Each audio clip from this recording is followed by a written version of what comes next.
안녕하세요. 저는 경기에 살고 있는 30대 여자입니다. 지금부터 제가 들려드릴 이야기는 파란만장하고 우여곡절 끝에 아이와 함께 오순도순 살고 있는 저의 실제 이야기입니다. 물론 지금은 모든 시련을 이겨내고 행복한 삶을 찾아 살고 있지만 그동안 어찌나 힘들었는지 벌써부터 눈시울이 시큰거립니다. 제 이야기가 어떻게 들리실지 모르겠지만 같이 공감하며 웃고 울고 나누고 싶어 용기를 내어 글을 쓰게 되었습니다. 저는 태어나자마자 부모에게 버려져서 고아원에서 성인이 될 때까지 지냈어요. 바람이 선선하게 부는 어느 가을날 고아원 문 앞에 덜렁 포대기에 쌓여 뉘어 있었다고 하더군요. 이름도 없이 생년월일만 적신 쪽지와 함께 발견된 저는 출생신고조차 제대로 되어 있지 않았다고 했습니다. 고아원 생활은 너무나도 힘들었어요. 정신적인 부분으로 힘들었다기보단 제대로 먹지 못하여 늘 배가 고팠고 낡은 옷을 서로 물려입고 돌려입다 보니 자연스럽게 학교 생활에서도 주눅이 들게 되더라고요. 깡마른 몸에 수더분한 몰골이 친구들 사이에 자연스러운 놀림거리가 되었습니다. 중학생이 되어 사춘기가 찾아오자 저의 행색은 더욱이 비난받기 일쑤였고 고아원의 환경상 매일 씻지 못하여 따돌림을 당하게 되었습니다. 아무래도 친구들은 화장도 시작하고 꾸미는 것에 재미를 붙여 너도 나도 유행을 따라가기 일쑤였지만 저는 그럴 형편이 되지 않았기 때문이었습니다. 고아원에 돌아가면 항상 어린 동생들을 돌보아야 했고 시설에 오래 머물 수 없다는 것을 잘 알았기에 일거리를 찾아다녔습니다. 생활력이라도 있어야 먹고 사는데 문제가 없다고 생각했기 때문이었습니다. 공부할 시간이 부족할 정도로 고아원 살림에 보탬이 되려 했고 자연스럽게 성적도 바닥을 기게 되었죠. 그러니 같은 반 친구들은 저를 더욱 만만하게 보게 되었습니다. 중학교 시절이 지나가고 고등학생이 되자 왕따의 형태는 더욱 악랄함을 띄우게 되었어요. 일반적인 놀림이 아닌 괴롭힘이 시작되었죠. 책상과 의자는 늘 복도 밖으로 나가 있기 일쑤였으며 하루하루가 지옥 같았습니다. 선생님과 상담을 해보기도 했으나 네가 좀 씻고 다니면 되지 않겠냐? 라는 상처뿐인 대화만 오갔습니다. 저는 자연스럽게 사람에 대한 공포가 생겼고 성인이 되어서도 대인공포증을 이기지 못했습니다. 고등학교를 어떻게 졸업했는지도 모르게 연말은 바빴습니다. 저는 성인이 되었고 자연스럽게 고아원을 퇴소해야 했기 때문입니다. 고등학교 졸업식은 상상도 하지 못했고 저는 바로 취업이 가능한 일자리를 찾았습니다. 하지만 대인공포증이라는 게 얼마나 무서운 일이던지 사람을 마주하는 일은 문득 찾아오는 호흡곤란과 식은땀, 경련 때문에 오래 일을 할 수 없었습니다. 저는 여러 아르바이트를 했지만 채 한 달을 채우지 못하고 그만둔 일자리들도 수두룩했습니다. 결국 사람의 얼굴을 마주하지 않아도 되는 일을 찾다 보니 콜센터에 취업을 시도했습니다. 콜센터는 통화로만 상담이 이루어지기 때문에 꽤 큰 오픈마켓 회사였으나 취직이 바로 가능했고 업무로 투입되었습니다. 하지만 어리석게도 저는 고객 상담을 우습게 알았기에 그 일이 얼마나 힘든 일인지 알지 못했습니다. 보통 상담 전화를 하게 되면 반품이나 교환 혹은 배송 문의로 전화들을 많이 한다고 생각했는데 전혀 아니었습니다. 오히려 반품, 교환, 배송 문의가 들어오면 기분 좋은 상담을 마칠 수 있을 정도였죠. 콜센터에서 일해보신 적 있으신 분들은 공감해 주시겠지만 다짜고짜 욕부터 하는 고객님들, 안 되는 걸 되게 해달라는 고객님들, 배송이 늦게 온다고 전액 보상은 물론이고 물건도 오늘 내로 가져오라고 소리 지르는 고객님들까지 아주 다양한 고객들을 마주하다 보니 자연스럽게 저도 감정이 피폐해지더라고요. 일상생활에서 전화 받는 일이 기피될 정도였으니 얼마나 감정노동이 심했는지 짐작이나 가실까요? 성인의 사회란 이렇게나 무서운 것이었나? 학생의 울타리 안에서 보호받을 때가 행복했구나 하며 하루하루를 보냈습니다. 그러던 어느 날 엄청난 진상 고객을 만나게 되었습니다. 상담 전화가 연결되자마자 다짜고짜 소리를 지르며 배송 온 물건이 다 파손되었는데 아이 이유식이었다고 어떻게 할 거냐고 소리를 지르더군요. 아이 이유식이라고 하시니 일단 죄송하다고 말씀드리고 이유식을 교환 처리하여 새 제품으로 다시 보내드리겠다고 했습니다. 그러자 고객님께서 지금 당장 상담 전화 받은 네가 가져오라고 소리를 지르며 너 때문에 우리 아이가 굶고 있다고 하시는 겁니다. 사실 배송은 배송팀에서 하는 업무이기 때문에 상담만 받는 저는 교환이나 환불 처리밖에 해드릴 수 없었거든요. 기계적인 답변이 오가자 고객님께서 기분이 나쁘다고 하시면서 배운 것 없이 멍청하게 살았으니 콜센터 직원이나 하고 있지 않냐면서 파손된 제품 때문에 더러워진 복도도 당장 와서 청소하고 가라고 하더군요. 저는 죄송하다고 빌었으나 고객님의 분노는 쉽게 가라앉지 않았고 결국 해당 전화는 상위 부서로 넘어가게 되었습니다. 저는 멘탈이 완전히 깨지고 얼굴을 본 적도 없는 사람에게 모욕적인 언사를 들었다는 충격에 다시금 호흡이 가빠져오고 머리가 어지러워 쓰러질 것 같은 기분이 들었습니다. 10분 쉬겠다고 말씀드리고 자리에서 일어나 건물 밖으로 나가려는데 머리가 핑 돌면서 무게중심이 쏠리더군요. 이대로 넘어지겠다 싶은 순간 저를 잡아준 한 사람이 있었습니다. 괜찮으세요?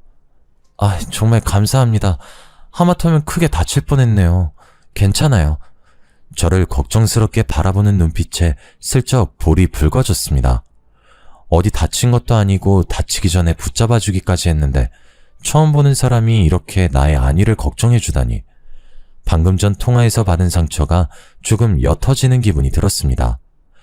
마침 음료수가 하나 있다며 저에게 캔 음료 하나를 건네준 그 사람과 건물 앞에서 잠시 이야기를 나누었습니다. 기훈 씨는 옆 팀에서 근무하고 있는 상담원이라고 하였어요. 워낙 대인공포증이 심했던지라 다른 팀원들과 인사도 제대로 나누어 본 적 없었던 저는 기훈 씨를 처음 봤는데도 기훈 씨는 이미 저를 알고 있었다고 하더군요. 나이도 워낙 어린데다가 일도 꼼꼼하게 처리하는 것 같아서 우리 팀으로 왔으면 좋겠다 하고 생각했다고 하면서요. 저는 태어나서 처음 받아보는 남자의 호의에 금방 빠져들고 말았습니다. 서로 전화번호를 교환하고 퇴근 후 한잔하자는 약속까지 금세 잡았죠. 매일 눈인사를 주고받으며 퇴근 후에 가볍게 산책을 시작으로 술 약속까지 시간을 보냈습니다. 자연스럽게 기훈 씨와 손을 잡기 시작했고 헤어짐이 아쉬워 함께 밤을 지내기도 했습니다. 그렇게 자연스럽게 연인 사이가 되었어요. 남자친구라는 존재는 생각보다 저에게 매우 큰 존재였습니다. 세상이 달라 보이고 아침에 일어나 출근하는 길이 너무나도 새로웠습니다. 콜센터 진상을 만나도 기분 좋게 웃어넘길 수 있게 해준 존재가 바로 기훈 씨였습니다. 집에 가는 게 아쉬워서 기훈 씨와 함께 저의 작은 월세방에서 지내기 시작했습니다. 아침에 눈을 뜨면 자고 있는 기훈 씨가 보였고 출근 전 아침밥을 차려주는 게 그렇게 행복한 일인지 몰랐습니다. 그 사람이 일주일에 두세 번 집에 갈 땐 아쉬워 밤에 잠을 이루지 못할 때도 많았습니다. 이 사람과 함께라면 평생을 맡길 수 있겠다 싶을 정도로 저를 아껴주고 사랑해 주었죠. 저는 이 사람을 철석같이 믿었습니다. 기훈 씨가 피임을 하지 않아도 그저 그 남자의 사랑한다는 말 한마디에 허락해 주곤 했죠. 그렇게 같이 지낸 지 2달이 채 되지 않은 시간이 흘렀을 때 저의 몸에서 이상 신호를 보내더군요. 저는 모든 게 처음이라 그게 무슨 증상인지 몰랐습니다. 약간의 미열과 어지러움, 울렁거림. 저는 감기인 줄 알고 감기약을 먹으며 버티기도 했죠. 그러다 문득 깨달았습니다. 제가 몇 달째 생리가 없다는 사실을요. 사춘기 시절 제대로 먹지 못한 탓에 생리불순이 조금 있긴 했지만 이렇게 3, 4개월 동안 생리가 끊어진 적은 없었습니다. 그러고 보니 아랫배가 조금 튀어나온 것 같았고 배꼽 밑으로 길게 선이 올라오는 것이 보였습니다. 저는 놀라서 회사를 조퇴하고 회사 근처에 있는 가장 가까운 산부인과로 달려갔습니다. 임신 테스트기를 해보셨냐는 말에 아니요, 안 해봤는데 임신 같아서요 라고 말을 하고 초조하게 제 이름이 불려지길 기다렸습니다. 피를 뽑고 꽤 오랜 시간 기다리니 진료실에서 제 이름을 부르더군요. 의사 선생님께서 저를 빤히 쳐다보면서 말했습니다. 아직 나이도 어린데 결혼은 아직 안 했죠? 라고요. 저는 고개를 끄덕였습니다. 의사 선생님께서 작은 숨을 포옥 뱉으시고는 계획이 있었던 임신이냐고 묻길래 저는 고개를 푹 숙였습니다. 왠지 축복받지 못한 생명을 품은 기분이 들었기 때문입니다. 저는 임신 5개월 후기에 접어든 중기 임산부였습니다. 정말 둔했던 탓에 그리고 워낙 말랐던 탓에 배가 나온 것도 두드러지지 않았고 병원에서도 아기가 주수에 비해 매우 작다고 했습니다. 이미 주수가 24주에 가까워지고 있어 중절 수술도 힘들다고 했습니다. 나이가 고작 20살밖에 되지 않았기 때문에 불법으로 시행하는 곳을 가면 수술을 할 수 있을지 모른다고 했지만 이 정도 주수가 되었으면 출산이나 다름없다고 했습니다. 아이 아빠는 알고 있느냐 물으시길래 고개를 절레절레 저었습니다. 일단 상의하고 오는 게 맞는 것 같다고 하시며 저에게 수술을 하려면 지방에 있는 병원을 찾아가야 된다고 하셨어요. 저는 일단 의사 선생님의 말씀대로 그날 저녁 기훈 씨가 집으로 돌아왔을 때 말을 했습니다. 기훈 씨, 나 할 말이 있는데 오늘 조퇴하고 병원에 갔다더니 몸은 괜찮아? 어디 아픈 거야? 쉬어야 하지 않겠어? 나 사실 임신했대요. 이거 우리 애기 초음파 사진이야. 벌써 23주나 됐다네? 임신을 했다고? 기훈 씨의 표정이 오묘하게 바뀌는 것을 보고 저는 일이 단단히 틀어졌다는 생각이 들었습니다. 사귀는 동안 단 한 번도 보지 못했던 화를 꾹 참는 듯한 차가운 얼굴을 보았거든요.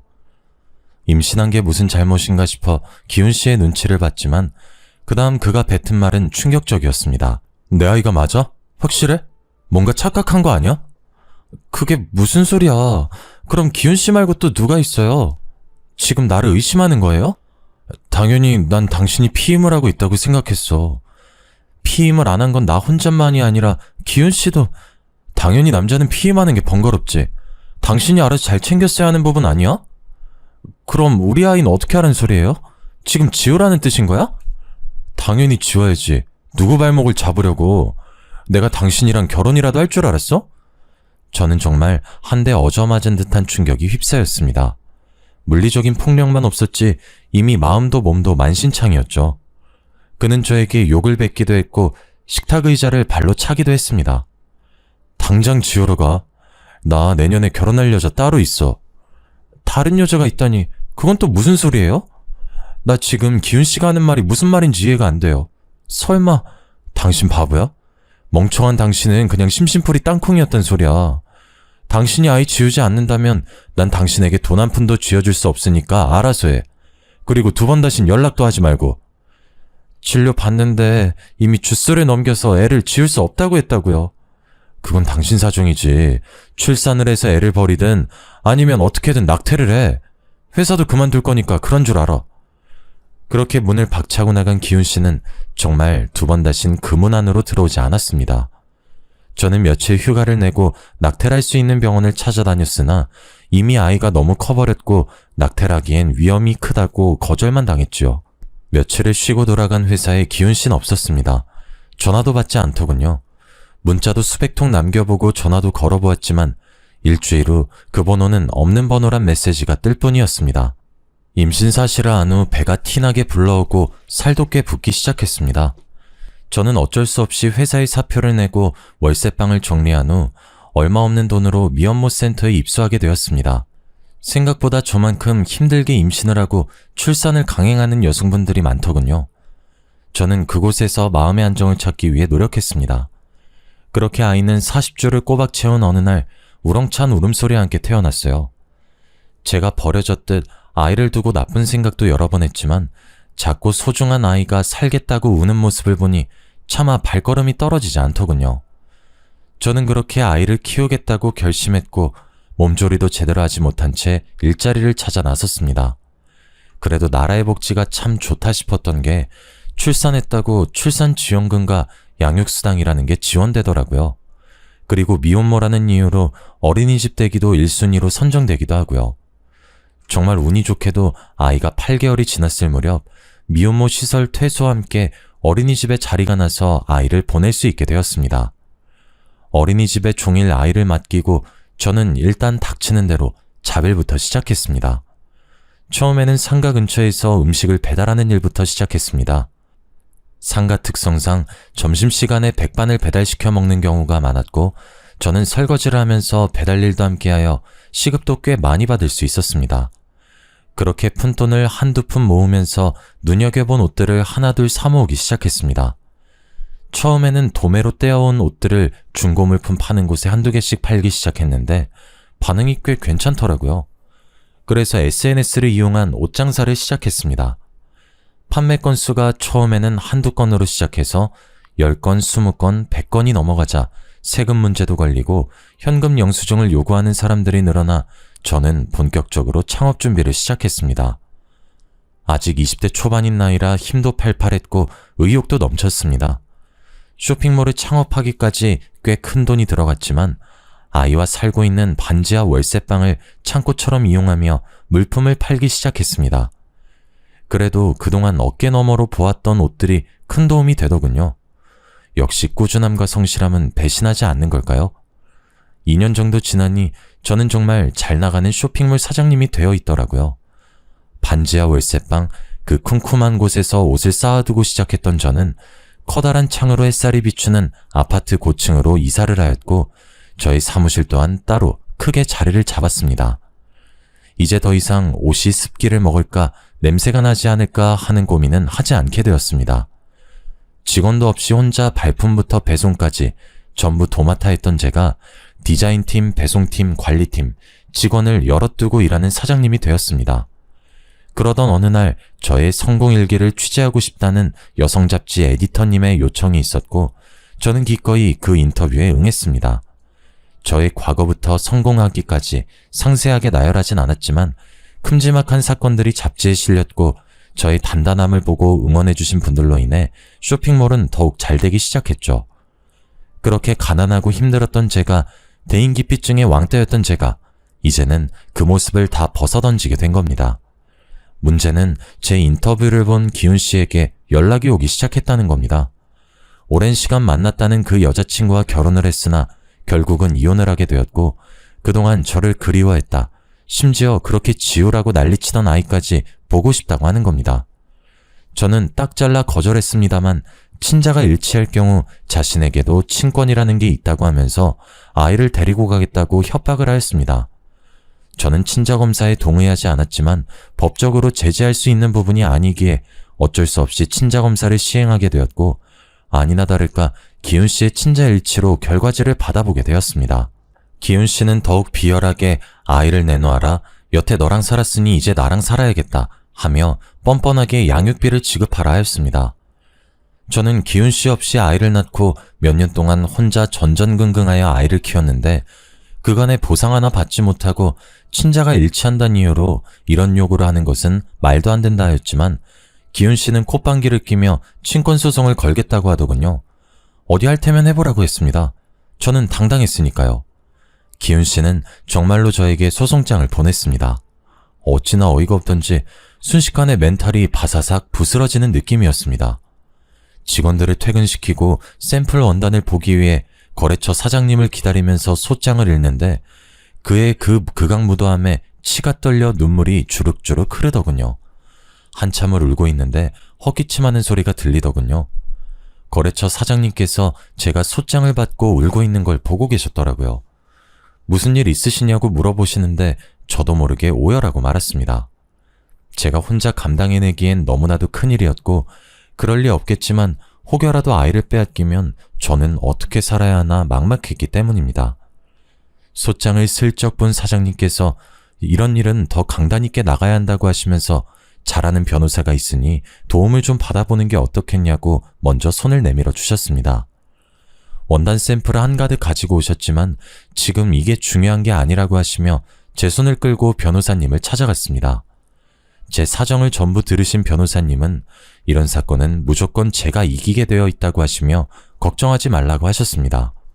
마음을 편안하게 먹고 협박받은 내용의 증거가 필요하니 문자나 통화 녹음이 있으면 전부 저장해두고 전달해달라고 하셨습니다. 법에 대한 지식이 방대한 사람이 직접 걱정 말라 위로를 해주니 더할 나위 없이 든든해지더군요. 저는 그 이후에 기훈 씨에게 온 모든 연락을 저장해두었고 그것을 모두 증거로 제출했습니다. 소송은 꽤 더디고 길어졌어요. 저는 몇 번이고 포기하고 싶었지만 그럴 때마다 거래처 사장님께서 용기를 주셨습니다. 이런 일로 무너지면 아이도 뺏기고 일도 손 놓게 된다고 하시며 여기서 꼭 버텨야 한다고 하셨습니다. 제가 혹여나 나쁜 생각을 가지기라도 할까봐 만사 제쳐두고 제 옆에서 저를 묵묵히 지켜봐 주시더라고요. 사장님은 저보다 나이가 꽤 많았지만 그 부분이 더 의지되기도 했습니다. 어린 저와 다르게 세상의 이치를 많이 알고 계신 것 같았거든요.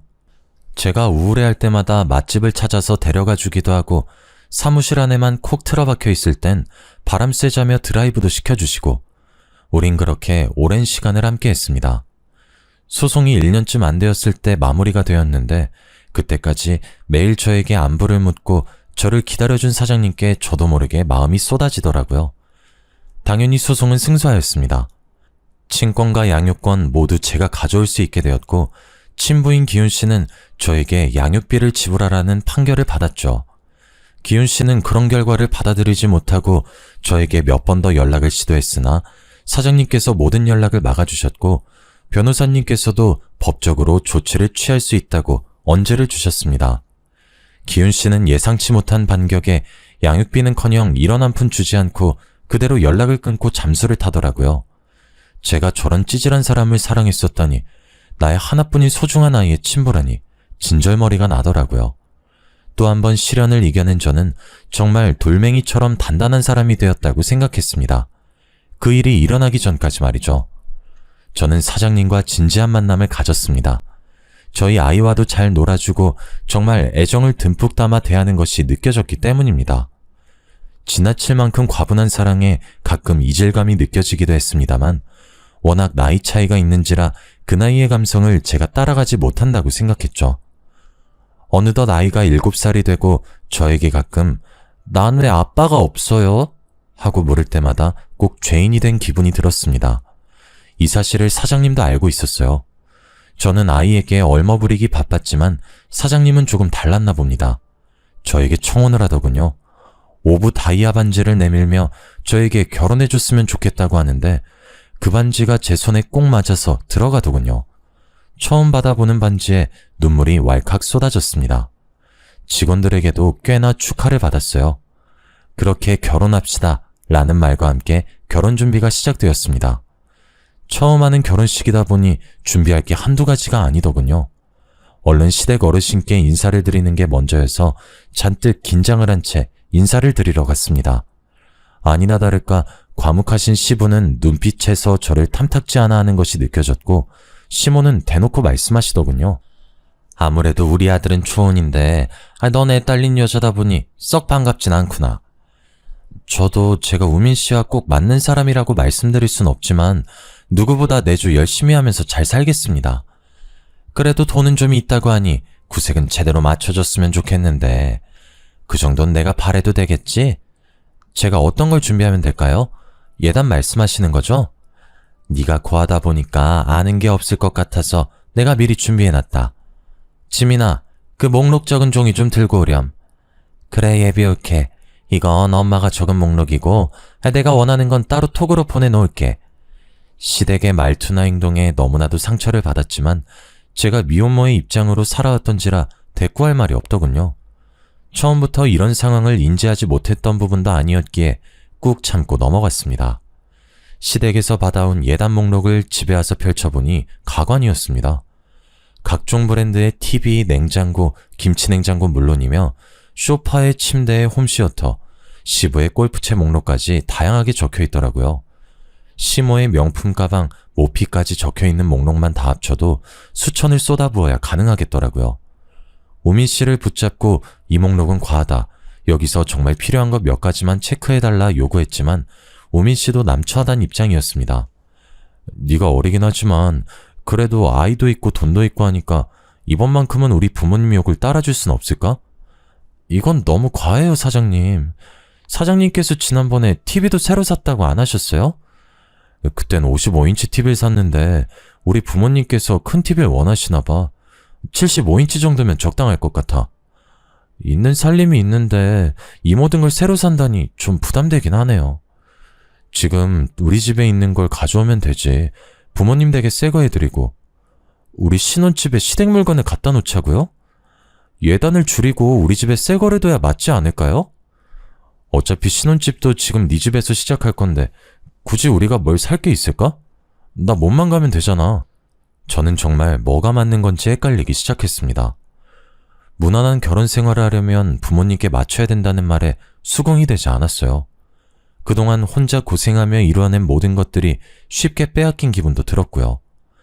하지만 사장님의 입장도 있고 저에게 하자 있는 사람이라 이 정도는 충분히 해줘야 한다는 시부모님의 말씀에 저도 모르게 가스라이팅이 되었나 봅니다. 결국 어리석은 저는 그 모든 예단을 들어드리기로 결심했어요. 하지만 예단 목록은 거기서 그치지 않았습니다. 제가 예단을 모두 해드리겠다고 말씀드린 날 신우이에게 톡이 도착했어요. 옳게, 내가 그때 말했던 필요한 목록 보내놓을게. 명품 가방 2개, 명품 구두 3개, 명품 브랜드 정장 2벌, 원피스 1벌, 코트 1벌. 그리고 나 돈이 좀 필요해서 그러니까 1000만원만 줘. 내가 지금 취업을 좀 해야 할 것 같은데 올케 쇼핑몰 엄청 크더라? 거기에다 한 자리 꽂아주면 좋겠는데. 뭐 일거리 최대한 없는 쪽으로. 월급은 두둑하게. 알지? 원래 가족들은 다 그렇게 꽂아주고 하는 거야. 기다릴게. 저는 톡을 받고 경악을 금치 못했습니다. 명품 가방, 구두, 의류에 현금 1000만원이라니. 저도 손이 떨려 사지 못한 것들입니다. 너무나도 당당하게 요구하기에 저도 당연하게 거절하였습니다. 지금 말씀하신 부분은 너무 과한 것 같아요. 이미 어머님 예단 목록으로도 충분하다고 생각됩니다. 말씀하신 명품 가방이나 의류들은 저도 비싸서 구매하지 못한 것들이에요. 그리고 쇼핑몰 일자리는 제가 생각해 보겠습니다. 일거리 최대한 없는 자리는 없지만 노력해 볼게요. 어머, 올케? 올케 내가 무섭지도 않은가 봐? 내가 여기서 어깃장 놓으면 결혼 무르게 될걸? 내가 억 단위를 요구한 것도 아니고 고작 1000만원의 가방옷 몇 개잖아. 그거 다 해야 3000만원도 안 될 건데. 올케네 쇼핑몰 그 정도는 벌지 않아? 잡지엔 뭐 매출이 몇십억대라고 하던데. 매출이라는 건 순이익을 말하는 게 아니라서요. 직원들 월급에 상품 사입에 관리까지 하려면 남는 게 많진 않아요. 그건 내가 알 바 아니니까 내 말 무시하지 말고 꼭 준비해줬으면 좋겠어. 백화점 갈 때 같이 가고. 답장 안 할게. 저도 모르게 한숨을 푹 쉬었습니다. 직원들 중 하나가 사장님 프로포즈 받고 얼굴에 수심이 깊어지는 것 같다고 하며 걱정까지 하더군요. 직원들의 사기를 꺾는 것 같아 오히려 미안한 마음이 들었습니다. 다 같이 잘해보자 커피 한 잔씩 돌리고 걱정하지 말라고 당부하며 우민 씨에게 전화를 걸었습니다. 우민 씨, 신우이한테 연락이 왔는데 나한테 명품 브랜드 가방이랑 옷 몇 개, 그리고 현금으로 1000만원을 달라고 하더라고요. 얘기 들었어. 일단 내가 지금 좀 바쁘니까 나중에 연락할게. 우민 씨는 예단 목록에 대한 이야기가 나오면 자리를 피하기 일쑤였습니다. 아무래도 가운데서 이러지도 못하고 저러지도 못해 답답하겠죠. 저는 오히려 저런 우유부단한 사람을 더 믿고 의지해야 하나 싶기도 했습니다. 하지만 그 사랑이 뭔지 저에게 보여주었던 헌신적인 모습을 앞으로도 기대하며 그의 불편함을 위해서라도 예단 목록을 모조리 다 맞춰가야겠다는 결심을 하게 되었습니다. 식장 예약을 마치고 예약금을 걸고 스튜디오 촬영과 드레스 업체를 고른 뒤 시모의 손에 이끌려 예단 품목을 결정하러 백화점에 갔습니다. 항상 최고급만 써왔다고 하시며 각종 브랜드 상품 중에서도 가장 비싸고 가장 잘 나가는 모델들로만 쏙쏙 골라 계약을 하는 모습을 보니 약간 씁쓸함이 남았지만 그래도 하나하나 결제할 때마다 즐거워하시는 걸 보니 또 한편으로는 잘했다 싶기도 했습니다. 진즉 기쁜 마음으로 돈 좀 쓸 걸 괜히 내키지 않아 하다가 우미 씨까지 스트레스 받게 한 것 같아 미안한 마음도 들었습니다. 현재 짐이 있으니 결혼식 끝나고 신혼집에 시댁 물건들 옮기고 시댁으로 새 가구 가전을 배송받기로 예약까지 다 걸어뒀습니다. 신우이는 백화점 갈 때 자기 물건도 같이 샀으면 얼마나 좋았겠냐고 투정 부렸지만 시댁 예단 물품으로도 너무 힘들었기에 다음을 기약하였습니다. 하나하나 잘 풀려가고 있다고 생각이 들었지만 진짜 복병이 시작되었습니다. 쇼핑몰에 한 자리 달라던 신우이가 하루도 빠짐없이 사무실에 출근을 했기 때문이죠. 사무실 주소도 알려주지 않았는데 어떻게 검색을 해서 찾아온 건지 우민 씨를 추궁했지만 우민 씨도 알려준 적 없다고 선을 그었습니다. 진실은 아무도 알 수 없지만요. 제가 외근을 나가는 동안에도 사무실에 죽치고 앉아서 허구한 날 통화에 직원들에게 사사건건 시비를 걸어댔습니다. 하루는 일하고 있는 디자인팀 직원에게 커피 심부름을 시키질 않나, 또 하루는 창고 재고 관리를 하는 직원에게 창고에 먼지가 많다며 청소는 언제 하는 거냐고, 먼지가 많으면 목이 아프니까 빨리 청소하라고 되도 않는 갑질을 하고 있더라고요.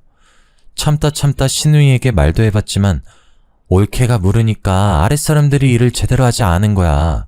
라며 오히려 저를 나무랐습니다. 백날 말해봐야 속이에 경일 끼다 싶어 저도 좋은 게 좋은 거라고 직원들을 다독여가며 조금만 참아달라고 했습니다. 어느 때와 다름없이 공장의 샘플을 확인하러 다녀오니 왼수 같은 시누이가 어딜 갔는지 보이질 않더라고요. 이제야 숨 좀 돌리겠다 싶어 직원들과 마무리 작업을 하고 샘플을 확인하고 있는데 직원들 얼굴이 영 좋질 않더군요. 무슨 일 있냐고 물어봐도 대답이 없고 재고관리팀 직원 하나는 그만두고 싶다는 의사를 전해왔습니다.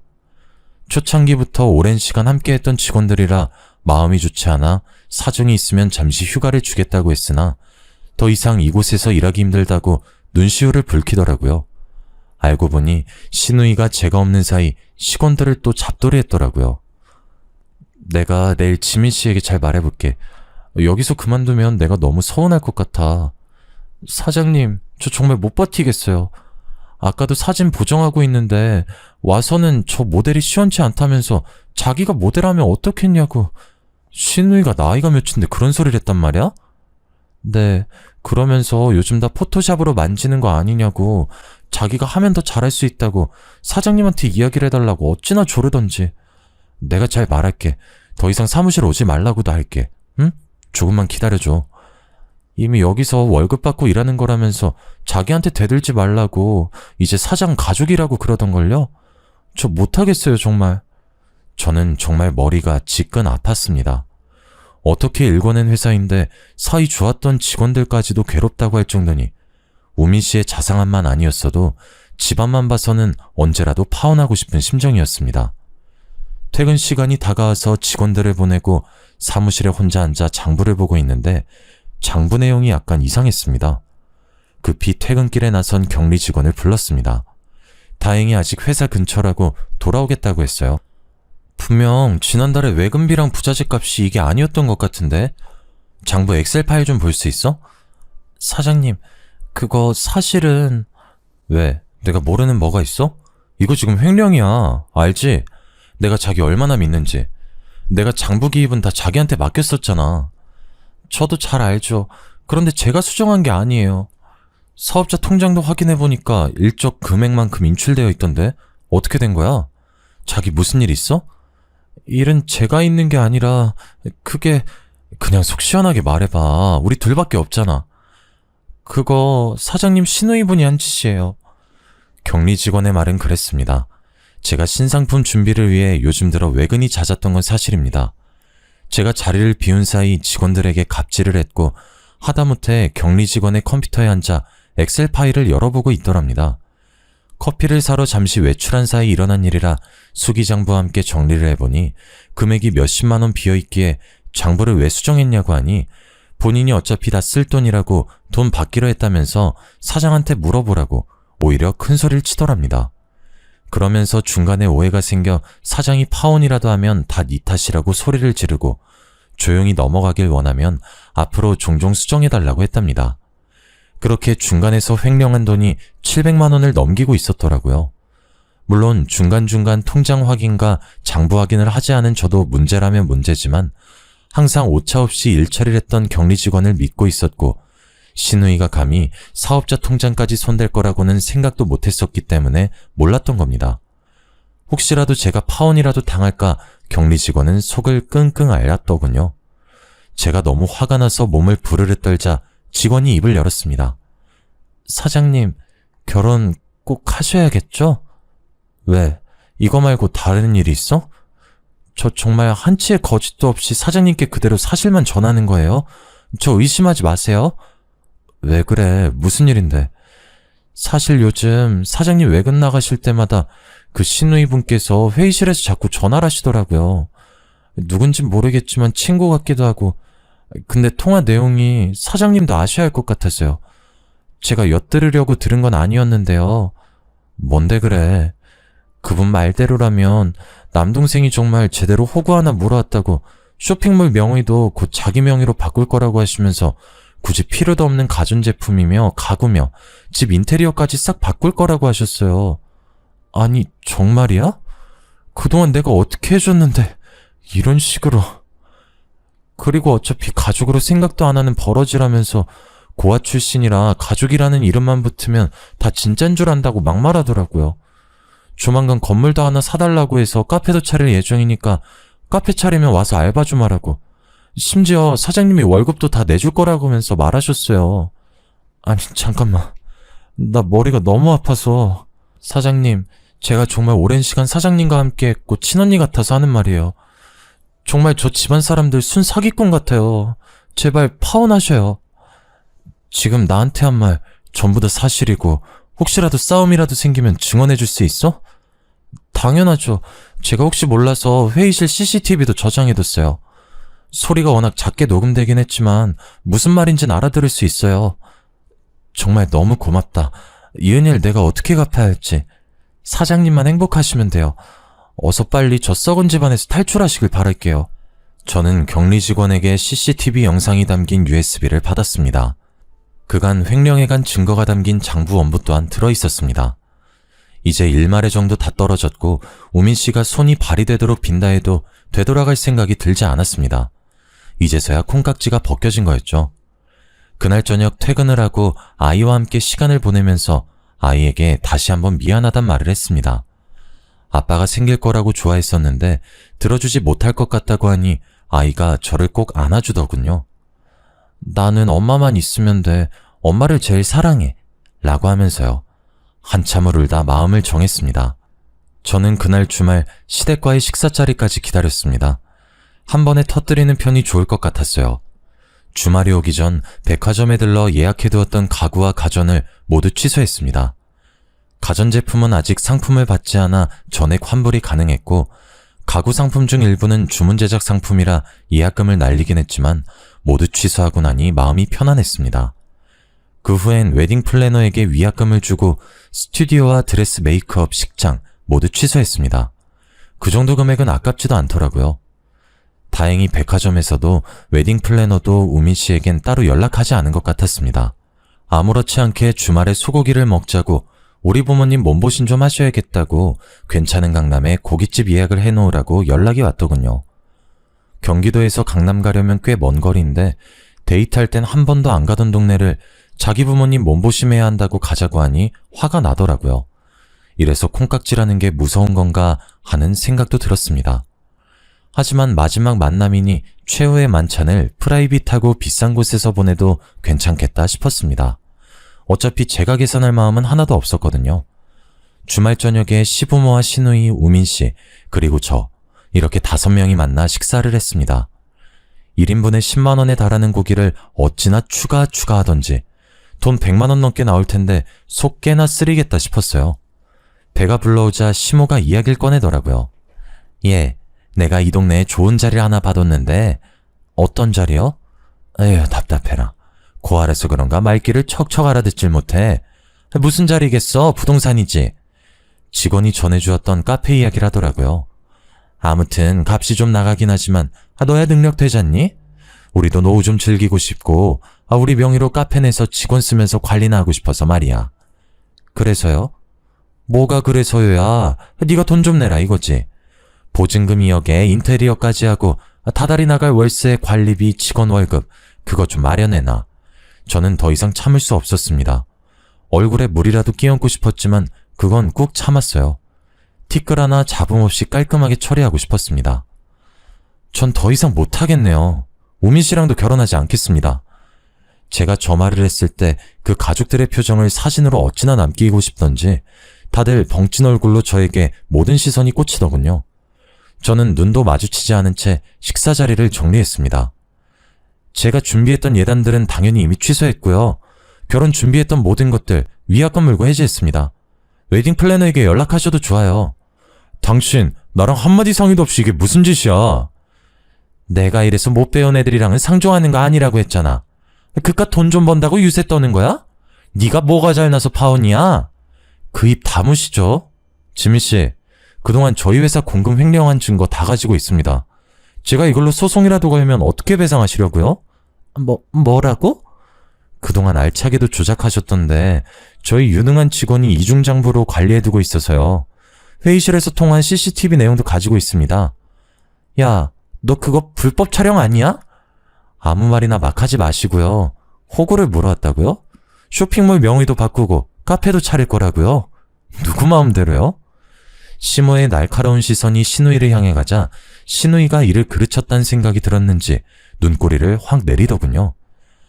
그거야 그냥 가족 되는 거니까 그렇게 하면 어떨까 싶어서 한 말이지. 친구랑 통화하면서 뭐 내 생각도 말 못해? 그게 생각만으로 끝나지 않으니까 문제죠. 제가 미혼모라 하자 있다고 고알아서 배운 게 없다고 하셨죠 그동안? 그걸 뭐 또 그렇게 마음에 담아두고 그래? 그냥 주책맞게 한 소리지. 배운 게 없고 하자 있는 사람이라 제 맘대로 하려고요. 더 이상 우미 씨랑 결혼 준비 못 하겠고요. 앞으로 저희 사무실에도 찾아오지 마시고요. 혹시라도 저한테 연락한다거나 절 찾아온다거나 하면 경찰에 바로 신고하고 고소 준비할 테니까 그런 줄 아세요. 그 가족들 모두 아무 말도 못하고 우물쭈물해 있는 사이 저는 가방을 들고 일어섰습니다. 제가 파혼하는 마당에 계산까지 해야 할까요? 제가 먹은 건 별로 없지만 잘 먹었습니다. 그렇게 저는 뒤도 돌아보지 않고 그 자리를 박차고 나왔습니다. 속으로 어찌나 통쾌하던지 얼른 집에 가서 아이랑 치킨이나 시켜 먹어야겠다고 생각했습니다. 집에 도착해서 치킨을 주문하고 아이랑 같이 기다리고 있는데 벨이 띵동 울리더군요. 치킨인 줄 알고 문을 열었더니 우민 씨가 있었습니다.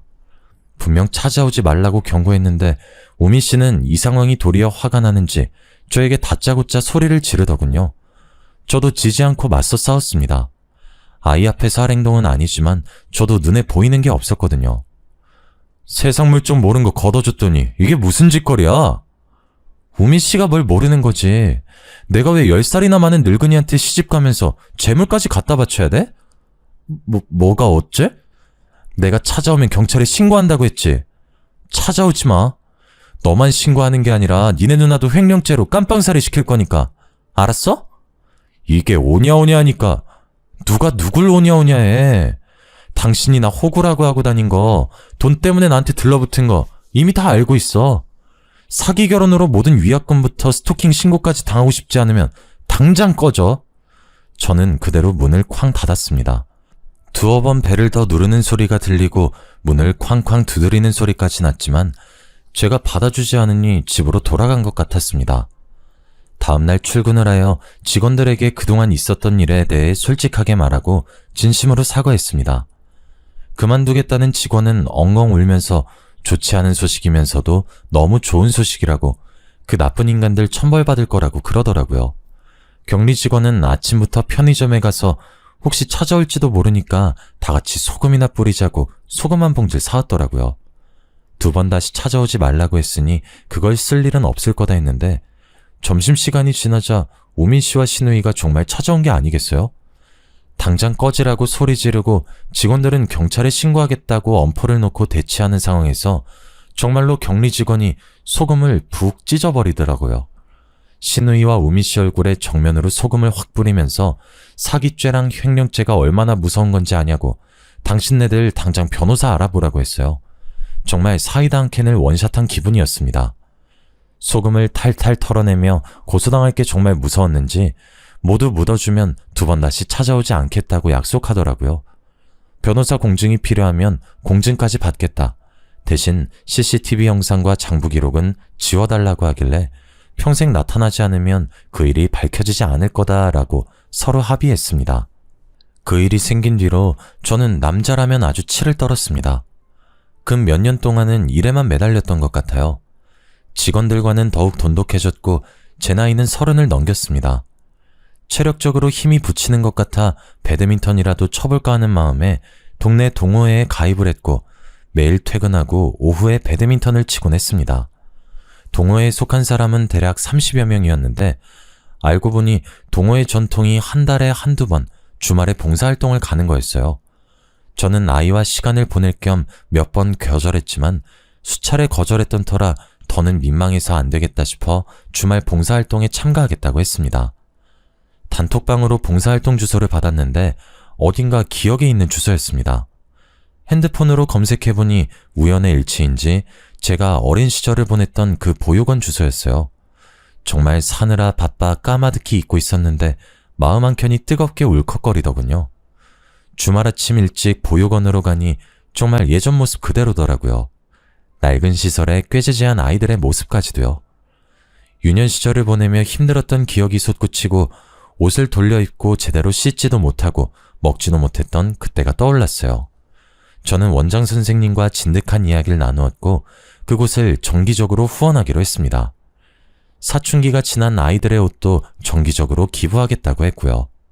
적어도 보육원에서 자랐다고 무시받고 멸시받는 일은 더 이상 없었으면 하는 마음에서 시작한 일이었습니다.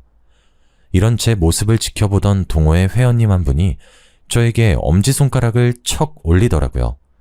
쉽지 않은 결정이었을 텐데 후원까지 하는 모습이 참 멋지다고요. 저에게 존경이란 단어를 쓰더라고요. 조금 쑥스러웠지만 그분에게 저의 이야기를 해주었습니다. 저는 보육원에서 자랐고 그로 인해 힘든 학창시절과 사춘기를 겪었다고요. 더 이상 저와 같이 마음이 아픈 아이들이 없었으면 하는 마음이 든다고 덧붙였습니다. 그러자 그분도 아주 놀라며 저에게 말하더라고요.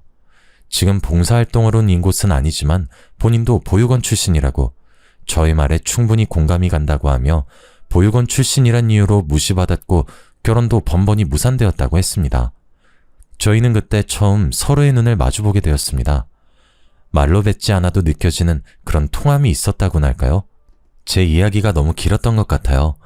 그동안 겪었던 드라마 같은 이야기를 글로 풀어내려니 조금 장황하게 설명되기도 한 것 같네요. 마지막 이야기를 조금 궁금해하실 것 같아 살짝 더 풀어보자면, 그분과 저는 그렇게 한 달에 한 번 꼭 같이 봉사활동을 다녔고 차근차근 서로를 알아가고 이야기를 써내려갔습니다. 아픔을 공감하고 보듬어주고 헌신적으로 사랑을 주고 물질적인 걸 요구하는 사이가 아닌 서로를 둥글게 안아주는 존재로 발전했습니다. 그렇게 취미와 봉사를 함께하는 시간 동안 인간적인 모습을 보았고 끌렸답니다. 저 프로포즈 받았어요, 그분에게. 그래서 곧 결혼합니다. 서로 주고받을 시댁 친정도 없고 나의 아이를 마음으로 품어준 그 사람과 미래를 함께 멋지게 그려보려고 합니다. 시련을 겪고 아픔을 딛고 일어나서 내 삶을 찾다 보니 결국 이렇게 운명의 반쪽을 만나게 되네요. 우리 모두 지금의 아픔을 잘 이겨내어 행복한 삶을 살았으면 좋겠습니다. 긴 글 읽어주셔서 감사합니다.